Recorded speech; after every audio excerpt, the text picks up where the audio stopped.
Magandang umaga sa ating lahat. Ngayon ay July 28, 2024 at narito ang update ukol sa maging lagay ng panahon sa susunod na 24 oras.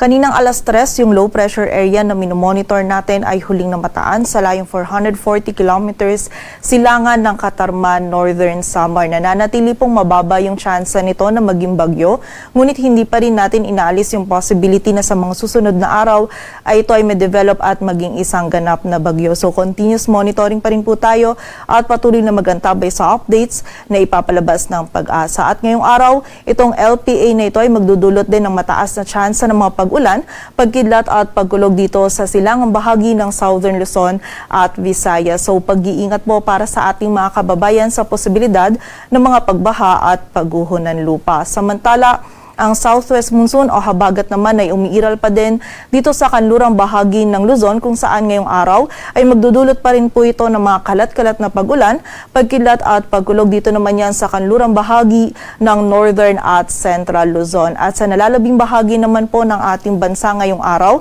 ay meron lamang tayong mararanasan pa din ng mga isolated na mga pag-ulan dulot ng habagat at ng mga localized thunderstorms.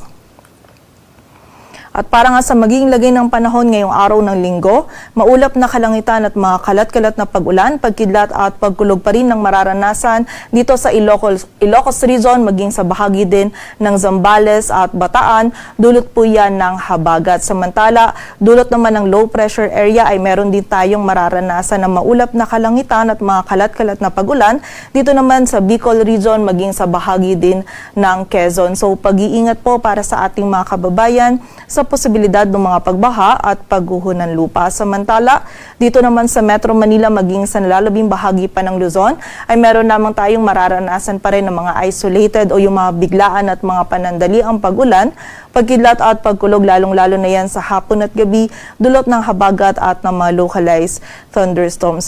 So kapag po tayo ay lalabas, wag pa rin natin kalilimutan yung mga pananggalang natin sa ulan, and also yung mga regional offices din natin ay nagpapalabas ng mga thunderstorm advisories or mga babala ukol sa mga pag-ulan na ito. Agwat ang temperatura sa Metro Manila ay mula 26 to 32 degrees Celsius. Samantala sa bahagi naman ng Visayas at Mindanao, maging sa bahagi din ng Palawan, dito po sa may area ng Eastern Visayas ngayong araw, makakaranas din po tayo ng mataas na tsansa ng mga pag-ulan, pagkidlat at pagkulog, dulot pa rin yan ng LPA. So muli po, pag-iingat sa mga kababayan natin dyan sa posibilidad ng mga pagbaha at pagguho ng lupa. Samantala sa nalalabing bahagi naman ng Visayas, maging dito sa bahagi ng Palawan at buong bahagi ng Mindanao ay magiging bahagyang maulap hanggang sa maulap yung ating kalangitan. Meron pa rin tayong posibilidad ng mga isolated na mga pag-ulan, dulot naman ng mga localized thunderstorms. And during severe thunderstorms, posible pa rin po maging katamtaman hanggang sa mga malalakas na pag-ulan yung ating maranasan, at maaari pa rin po ito magdulot ng mga pagbaha at pagguho ng lupa. So pag-iingat pa rin po para sa ating mga kababayan. Agwat ang temperatura sa Cebu ay mula 25 to 31 degrees Celsius at sa Davao naman ay 25 to 32 degrees Celsius. At para naman po sa lagay ng dagat baybayin ng ating bansa, wala na tayong nakataas na gale warning, kaya malayong makakapalaot yung mga kababayan nating mga isda, pati na rin yung may mga maliliit na sasakyang pandagat.